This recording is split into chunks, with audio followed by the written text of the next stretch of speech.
sounders. I'd rather sing. La la la la la la la la la la la la. The Kirin used to speak and sing. We weren't always quiet. We told stories and funny jokes. Most stand up was a riot.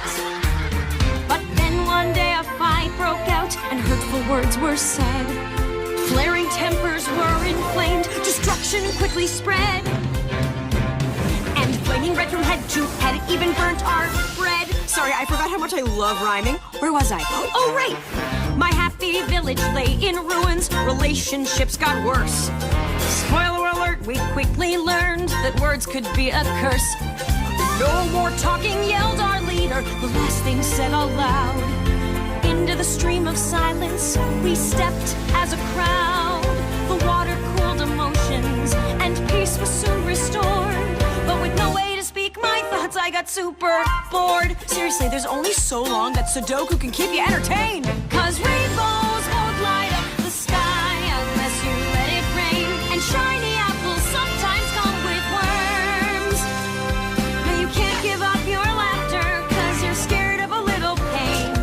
It's a lesson that the Kirin never learned. I was stuck in silent prison with the voices in my head, till I tripped over my salvation in a helpful flower bed.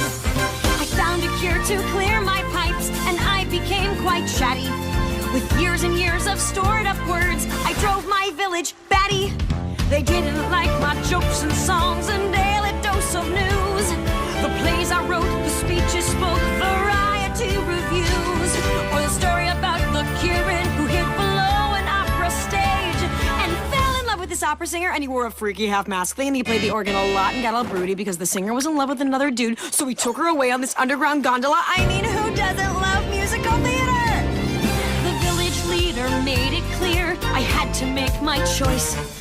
I could stay and live with them, or I could keep my voice. So I came here but left the couch alone. They're hard to move, with just the view for company, until you heard